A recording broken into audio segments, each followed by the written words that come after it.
Hey guys, Dozer here bringing you another video. It's been a while since I've posted, but I've been trying to brew up my solution to the current metagame, keep it close to the chest, and then take it to ProQuest to try and bring home a W for you guys. I'm happy to announce that I'm going to be showing you the villain Prism deck tech as the true villain of the Flesh and Blood metagame, as well as talk about my ProQuest experience and how I once again made it to the finals. But first, I wanted to talk a bit about tournaments in general. In a vacuum, we always try to play perfectly. We always try to assume that we make no mistakes. But over the course of an event that lasts for 10 hours, you're going to make mistakes. I make mistakes all the time. My opponents make mistakes all the time. The best thing you can do is to try and play perfectly as much as possible and accept the mistakes that you've made and learn from them. There were many games that I played in the tournament which could have gone either way if very tiny things had changed. But in the end, when you come out at the end and you look back on everything, it's up to both players to be on top of everything. It's up to both players to play their best. And as long as everyone gives it their all and it does it all in good faith, then that's what it's all about. So before we get into anything else, I just wanted to say that and give a shout out to Mara. Mara's a friend of the channel and a big fan. And I had the pleasure of facing off against Mara in the tournament to do a Prism mirror match to try to make it into top 8. And Mara really gave me a run for my money. I mean, it was a really crazy matchup, and I'll talk about it a bit at the end of the video. But, you know, shout out to you. It was great meeting you and great playing against you. And I hope to see any of the other viewers of the channel at any ProQuest or tournaments. Please say hi. It's always great to meet you all. I love talking to you all about Prism, about Flesh and Blood, everything, and just getting to engage with the community. So just want to get that out of the way first. But let's get right into the deck tech. So first things first, I will start with the Illusionist cards. So the first thing we'll talk about is the 3 Mirage Metamorph. 3 Mirage Metamorph is pretty standard for Prism right now. It's a red, which is kind of a liability, but it's a 7 attack go again for 1 that if they pop it is a very dangerous thing for them because it can copy your auras. It's extremely powerful, and this card is fantastic. It's really an amazing card. Then I run 9 blue auras: Haze Bending, Passing Mirage, and Shimmers of Silver. I run these 3 auras because they have the most innate ability to get value on their own, whereas Pierce Reality, notably the one that's missing, is not as reliable at getting you value. Pierce Reality requires multiple cards in your hand to do things for you, and if you are having to constantly block out to keep yourself alive and then pitch a yellow to get go again, Pierce Reality is not really doing much more than being a 1 attack weapon for you. However, Haze Bending, Passing Mirage, and Shimmers can all also do that, but also allow you to get a lot more advantage over time by either coming back into the game by removing your phantasms, by attacking for extra damage with Shimmers, or by giving you more health and shields by having Haze Bending pay you back when your opponent destroys your Spectras. Beyond that, I ran all of the yellow auras: Parable, Ode, Arclight, and Genesis. The reason for this, as you'll see when I get to the equipment, is that I am running Vestige of Soul. Vestige of Soul is incredibly important for Prism to be running because it allows you to really pop off when you do get your soul triggers. That's when Heralds hit, or when they break your light auras if Merciful's out, or if Genesis sticks around, or if your soul shield goes to your soul. You can also manually do it with your Halo of Illumination. The ability to get the yellow auras out on your turn 0 or turn 1 is also incredibly important, because being able to play a blue aura and a yellow aura while going first is an amazing lead to any game and allows you to really put your opponent behind on the board state while making them have to deal with your auras, which is exactly what you want them to be doing. Beyond that, I ran a bunch of Heralds because of course we did. So I ran 3 Erudition, and I'm going to run 3 of basically everything. Triumph Yellow, Triumph Blue, Wartune Yellow, Wartune Blue, Protection Blue, and Rebirth Blue. And these were all the Heralds that I ran. The reason I only ran these Heralds was that a lot of the time, if you want Genesis value, it's totally fine to put a aura into your soul. Ode to Wrath, Parable, Merciful, Arclight. There are times where you just need the extra token and you don't need that aura that turn. So having the ability to do either heralds or your auras makes it so you don't have to run too many heralds, and that frees up your game plan for other things. Also, Wartune Herald, when you have footsteps, is a very easy way to force through your go again on all of your auras, while Triumph is your most reliable herald at attacking, especially now that breakers are becoming a lot closer to that 6 attack range because of your ability to get through that extra bit of damage and threaten that extra bit of tempo. Protection and Rebirth are here as the best blue auras, heralds, but the thing is that normally they are just here for pitch and block. They're normally not used to be played until the end game when you're trying to close out the game. Otherwise, they do the job. They threaten on pretty decent on hits, like getting your eruditions back or getting your extra shield, but there definitely could be some more heralds if you're trying to be a bit more aggressive. But for me, I found that being more defensive, having just a very high consistent pitch count, ended up working out well for me. Beyond that, I ran 3 Tome of Divinity, 3 Celestial Cataclysm, 3 Soul Shield, and that was basically the main board. Effectively, I'll put them over here so we have some space. Effectively, this light-centric Prism build, again, using Vestige, capitalizes on the ability to pitch blue heralds for Tome of Divinity and all of your yellow auras by pitching a single card. Additionally, it can help you make over breakpoints for your heralds as well. You know, if I attack with, if I have a Wartune in Arsenal, let's say, and a yellow herald or a herald in hand that costs 2, and I get a blue card in my hand away to try and get a yellow, I draw a yellow. Now I get 3 resources off of that. I can either pay for a shield and attack with the Wartune at the end, or I can attack with both heralds. There's a lot of options you have with that extra 1 resource. And also, obviously, being able to play out your Tome of Divinities or your Arc Lights or everything a bit easier is always nice. And you can play around that by setting up your Merciful with all these other cards as landmines, as well as your Genesis to help you snowball the game when you dig your heals in, and you can protect it with Arclight Sentinel. Beyond that, that's basically just the entire deck here. I believe that's 57 cards. And so now we can get into the sideboard. We can talk a bit about what that looked like. So first off, I ran 1 red unmovable, 3 yellows, 3 red sink below, 3 yellow sink below, 3 yellow raging onslaught, and 3 red lead the charge. The reason for these ratios is that for Starvo, I wanted to have the ability to block him out if he was coming at me with these big attacks, such as red unmovable, to block things like Oakenold, or to have the yellow just to stop damage and keep myself alive.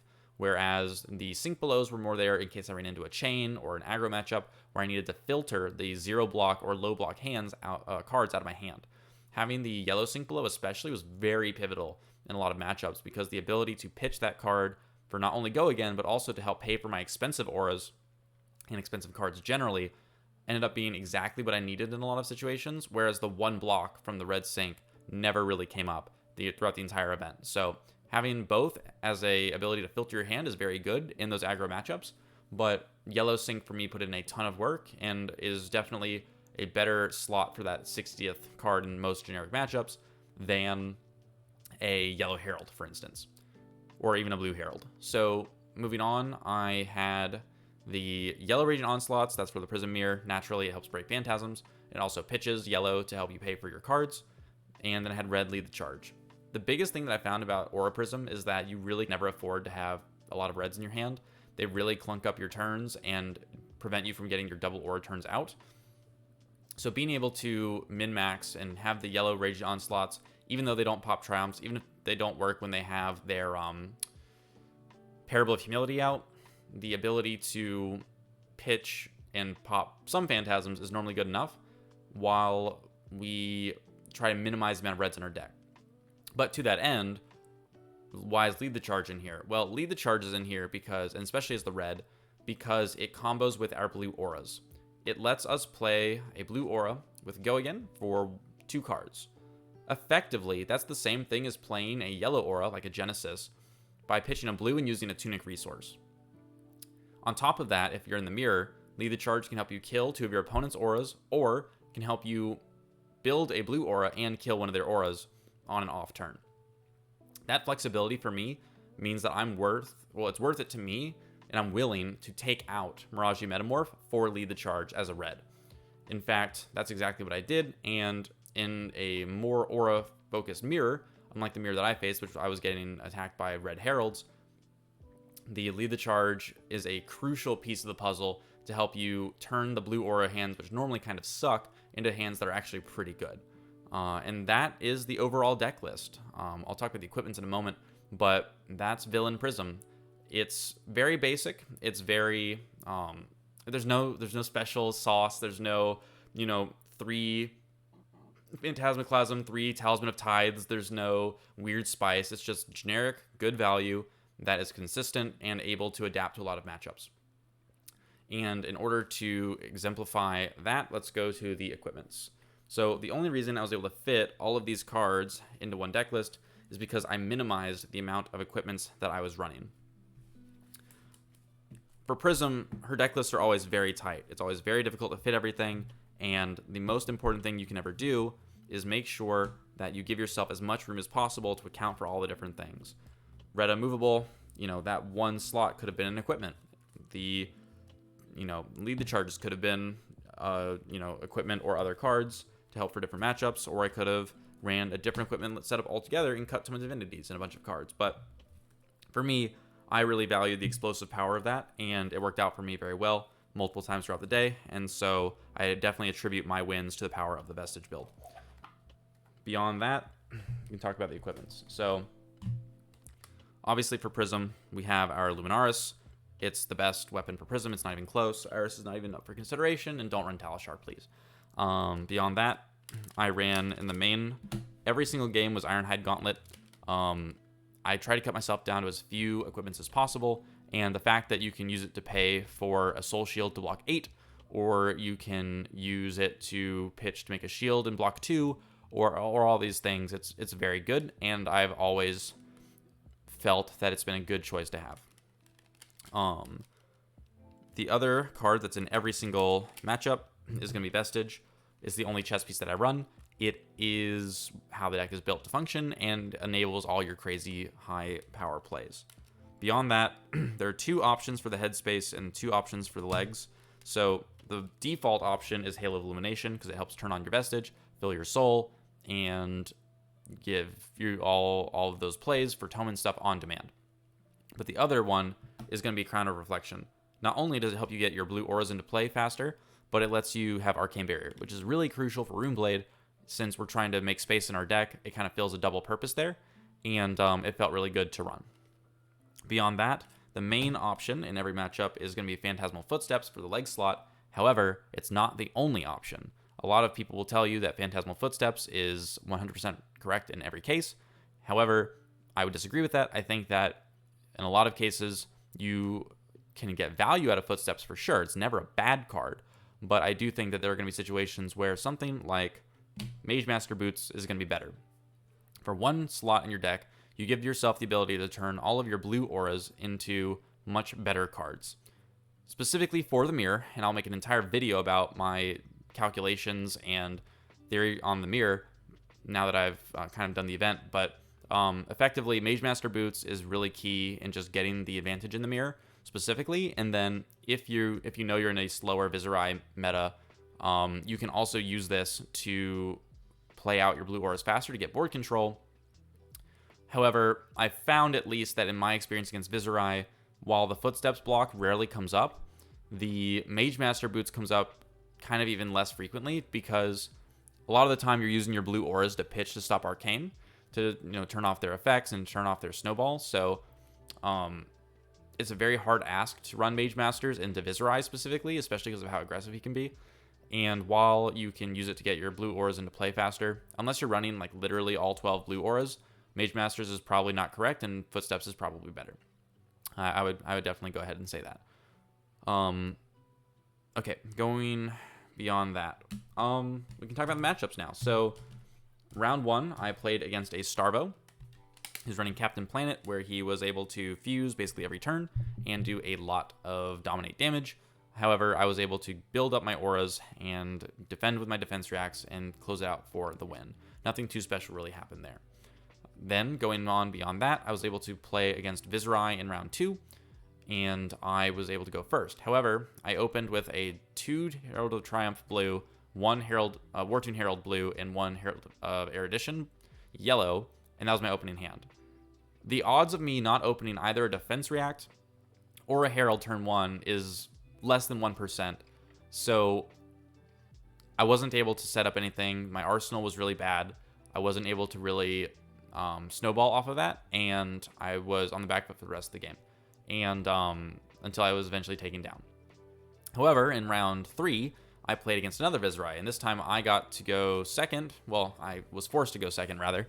And while my opponent didn't give me the chance to put a aura in for free, I was able to not only build up a board state and try and attack, but eventually I was able to abuse the interaction of Arclight Sentinel on the Runeblood incantation in order to close out the game for a win. Specifically, Runeblood incantation says that at the start of your action phase, create a Runechant token, and Prism can respond to that with Arclight.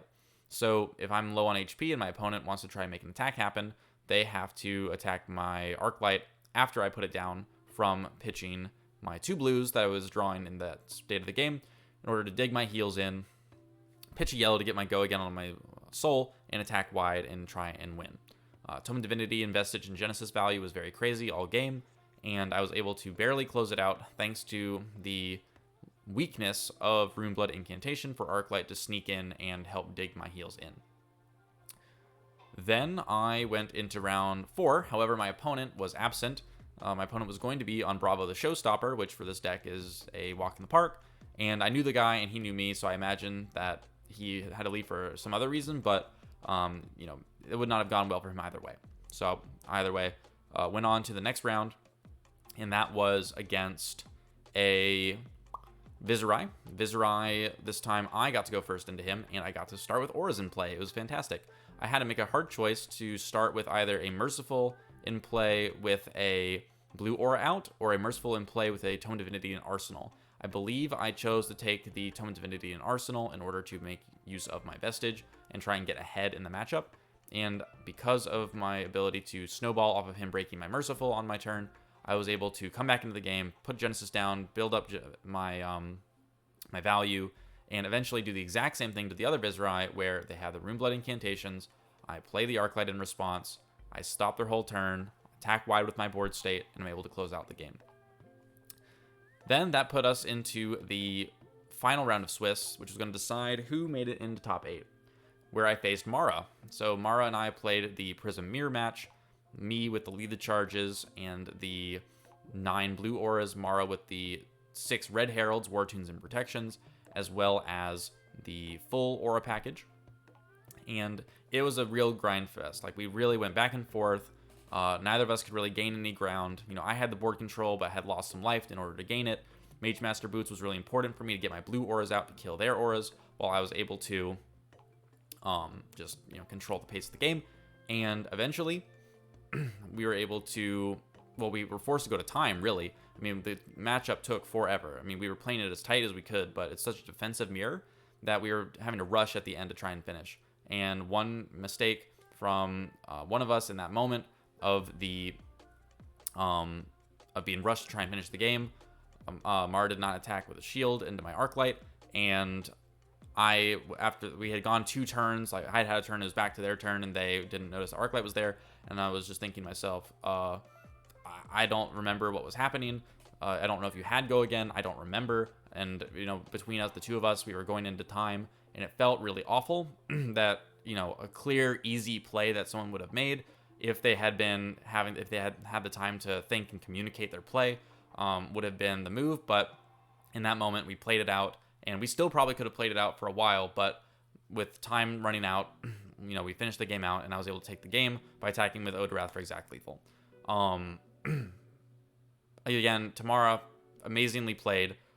So much respect to you for that, and hopefully we get to play again in another tournament sometime, because I think you'll definitely give me a run for my money. Beyond that, that put me in the top 8, and so I was able to go into top 8, where I faced off against a Starvo in the quarterfinal. Starvo got to go first.